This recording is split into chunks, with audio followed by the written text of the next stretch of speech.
स्वागत है आपका हमारे YouTube चैनल कोडिंग सीखो पर।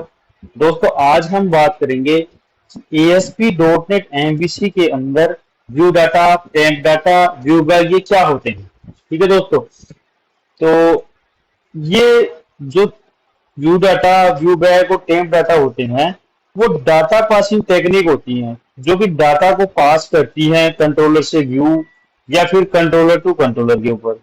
दोस्तों ये इंटरव्यू में पूछे जाने वाला क्वेश्चन भी है कि व्यू बैग, व्यू डाटा और टेम्प डाटा क्या होते हैं। ठीक है, तो सबसे पहले आता है हमारा टेम्प डाटा। ठीक है, temp data internally use session variable and stay for a subsequent HTTP request.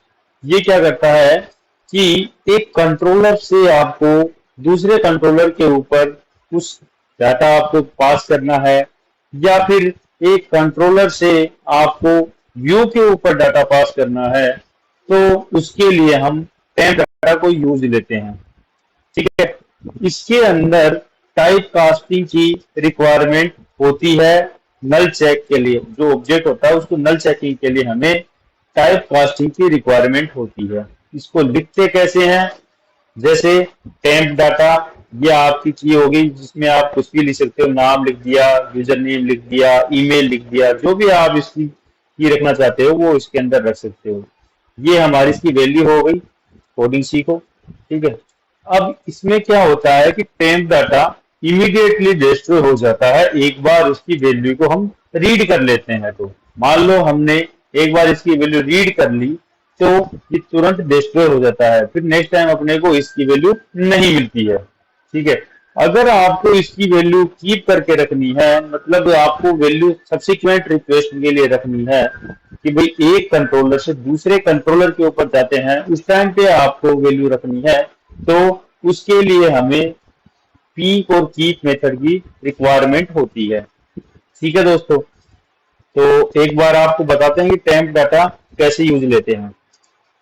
ये हमारा एक प्रोजेक्ट बनाया था हमने माई फर्स्ट वेब ऐप नाम से, तो उसी के अंदर हम आपको करके बताते हैं। तो हमें सबसे पहले यहाँ लिखना है टेम्प डाटा। ठीक है, फिर उसके अंदर की वैल्यू डाल दी मैंने माई नेम, और इसके बाद में डाल दिया मैंने यहाँ पर कोडिंग सीखो। ठीक है दोस्तों, तो ये हो गया हमारा कोडिंग सीखो का एक टेम्प डाटा। ठीक है, उसका नाम लिख दिया मैंने माई नेम। इसको हम कॉपी करेंगे और हमारे व्यू के ऊपर इसको लेके जाएंगे। ठीक है, ये हमारा व्यू है, एक एरिया हमने और उसमें हमने इसको प्रिंट करवा दिया। ठीक है दोस्तों, तो अब इसको रन करते हैं। तो रन करेंगे तो आपको दिखेगा कि भाई क्या आउटपुट आता है इसका। जो आप उस की के अंदर वैल्यू डालोगे वो आपको मिल जाएगा। ठीक है, या प्रोजेक्ट रन किया है, देखते हैं इसका आउटपुट एक बार।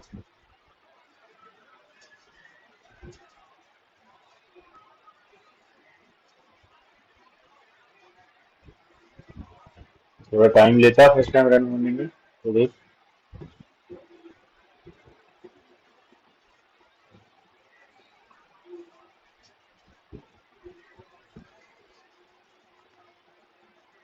चल रहा है अभी। तो देखो आपको जो आपने नाम डाला था कोडिंग सीखो वो आपको यहाँ पे मिल गया है। ठीक है दोस्तों, तो ये हो गया हमारा सिंपल सा टेम्प डाटा। भाई एक कंट्रोलर से हमने इसी के व्यू के ऊपर इसकी वैल्यू को रिट्रीव किया है, तो ये हमारे को मिल गई है। अब मान लो आपको इस टेम्प डाटा की वैल्यू इस अबाउट अस के वाले पेज के ऊपर चाहिए, तो आपको keep and peak method use लेना पड़ेगा। ठीक है दोस्तों, तो उसके लिए क्या करना पड़ेगा कि यहाँ आपको टेम्प डाटा को डॉट,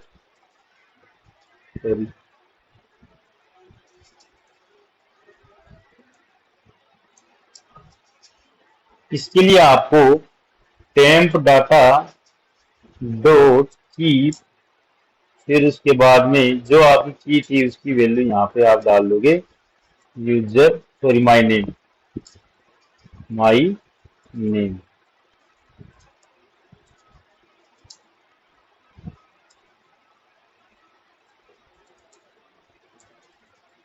ठीक है दोस्तों, ये आपको कीप किया है आपने इसको यहाँ पर। तो आपको अब यहाँ पे अबाउट वाले कंट्रोलर के ऊपर लेना है इसको। तो हम इसकी वैल्यू करेंगे पीक। ठीक है, कुछ नहीं करना, ये कीप कर लिया मतलब रखना, पीक मतलब इसने वापस इसकी वैल्यू ले ली है। तो आप जैसे ही आप इसको अबाउट के पेज के ऊपर डालोगे, यहाँ पर पी टैग मैंने लिया, ठीक है, और मैंने इसको लिया यहाँ पर टेम्प डाटा। ठीक है, तो आपको यहाँ पर इसकी वैल्यू मिल जाएगी। अगर आप डायरेक्ट अबाउट अस पेज चलाओगे तो आपको इस माई नेम की वैल्यू आपको नहीं मिलेगी। वो इसलिए नहीं मिलेगी क्योंकि आपने इसकी वैल्यू सेट ही नहीं करी है, तो आपको इसकी वैल्यू नहीं मिलेगी। ठीक है, अब होम के इंडेक्स के अंदर आपने इसकी वैल्यू सेट कर दी है, तो आपको होम के इंडेक्स से अबाउट अस पे जाओगे तो आपको इसकी वैल्यू मिल जाएगी। जैसे अपने इसकी वैल्यू कोडिंग सीखो है, अब यहाँ पर अबाउट पे जाएंगे तो हमें कोडिंग सीखो मिल गया है। ठीक है दोस्तों, तो ये हो गया हमारा कीप और पीक मेथड। ठीक है, तो कीप के लिए हम इसकी वैल्यू कीप करके रखेंगे, पीक के अंदर हमें रिट्रीव करनी होगी तो हम पीक यूज ले लेंगे। ठीक है दोस्तों, ये हो गया हमारे कीप और पीक। अब आता है हमारा व्यू डाटा। व्यू डाटा क्या होता है कि ये कंट्रोलर से अपने को डाटा व्यू के ऊपर लेके जाना होता है, तो उसके लिए हम व्यू डाटा को यूज लेते हैं। ठीक है, और ये डिक्शनरी ऑब्जेक्ट होता है जो कि drive from view data dictionary.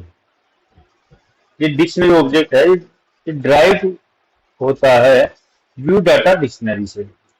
Data is stored as object in view data. While retrieving the data, it depends to the typecast to its original type as the data is stored as objects. ठीक है, means इसके अंदर हमें type casting की requirement पड़ती है जब हम इसके डाटा को रिट्रीव करते हैं। ठीक है, इसको लिखने का तरीका ये होता है व्यू डाटा, उसके अंदर आप की के नाम, फिर उसके बाद इसकी वैल्यू। तो चलिए एक बार देखते हैं इसको। हमने क्या किया, यहां लिया व्यू डाटा, तो इसकी वैल्यू डाल दी हमने यूजर,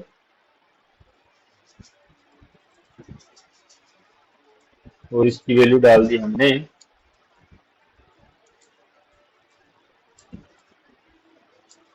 ठीक है दोस्तों। अब ये वैल्यू आप आपके इंडेक्स पेज के ऊपर लेके जाओगे यहाँ पर, तो आपको इसकी वैल्यू मिल जाएगी, इसकी वैल्यू आपको मिल जाएगी। अब मैं इसको थोड़ा नाम चेंज कर देता हूँ ताकि कंफ्यूजन नहीं हो। व्यू डाटा लिख दिया मैंने, इसका नाम लिख देते हैं टेम्प डाटा।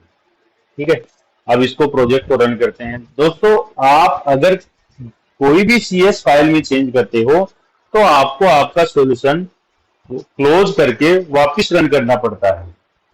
ठीक है, अगर आप व्यू में चेंज करते हो तो उसके लिए आपको जरूरत नहीं होती है, क्योंकि हमारा कोड कंपाइल हो चुका होता है। अगर हम व्यू में चेंज करते हैं तो वो उसकी कंपाइलेशन की जरूरत नहीं होती, लेकिन आप सीएस फाइल में चेंज करते हो तो आपको कंपाइलेशन की जरूरत होती है। तो ये व्यू डाटा हमें मिल गया है यहाँ पे, तो ये हो गया हमारा व्यू डाटा। अब आता है हमारा व्यू बैक। व्यू बैक भी सेम, कंट्रोलर से आपको व्यू के ऊपर कुछ डाटा पास करना होता है, तो उसके लिए हम व्यू बैक भी यूज लेते हैं। इसका एक फायदा है कि इसके अंदर हमें टाइप कास्टिंग की रिक्वायरमेंट नहीं होती है। ठीक है दोस्तों, लेकिन व्यू डाटा के अंदर हमें टाइप कास्टिंग की रिक्वायरमेंट पड़ती थी।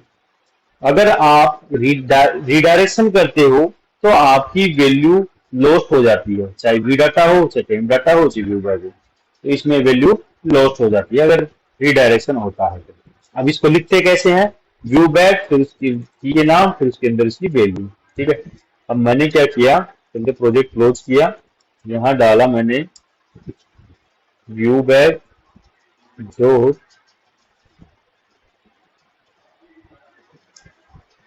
नेम दोस्तों, ठीक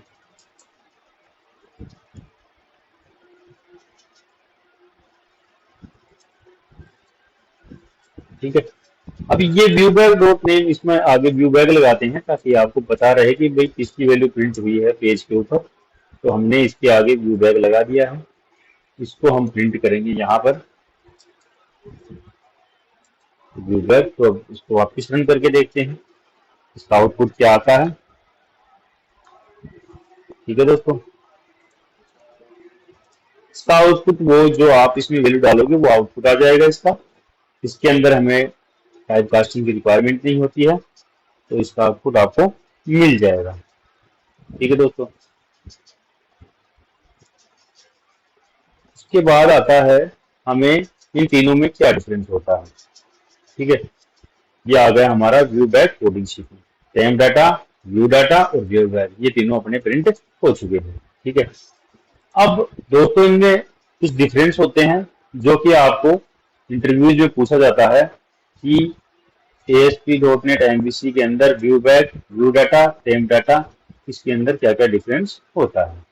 देखो, व्यू डाटा है वो MVC 1 में इंट्रोड्यूस कर दिया था व्यू डाटा और टेम्प डाटा को, लेकिन व्यू बैक को MVC वर्जन 3 के अंदर इंट्रोड्यूस किया गया था। ठीक है, व्यू डाटा डॉटनेट फ्रेमवर्क 3.5 और इससे अबोव में वर्क करता है व्यू डाटा और टेम्प डाटा, जबकि व्यू बैग है वो 4.0 और उससे अबोव में वर्क करता है। ठीक है, व्यू डाटा और टेम्प डाटा के अंदर हमें टाइप कास्टिंग की रिक्वायरमेंट होती है, जबकि व्यू बैग के अंदर हमें टाइप कास्टिंग की रिक्वायरमेंट नहीं होती है। वैल्यू नल हो जाती है रिडायरेक्शन के ऊपर। ठीक है, व्यू बैग और व्यू डाटा में, लेकिन टेम्प डाटा के अंदर हमें कीप और पीक मेथड के लिए हम इसको रोक सकते हैं, इसकी वैल्यू को। ठीक है, स्टोर करके रख सकते हैं। इस की वैल्यू डिक्शनरी होती है, और ये टेम्प डाटा और व्यू डाटा दोनों की वैल्यू डिक्शनरी होती है। ठीक है, और व्यू बैग होता है वो ऑब्जेक्ट होता है। तो दोस्तों इसमें ये डिफरेंस थे। दोस्तों वीडियो को ज्यादा से ज्यादा शेयर करें, सब्सक्राइब करें चैनल को, ताकि आने वाली वीडियोस की आपको अपडेट्स मिलती रहें, और वीडियो को ज्यादा से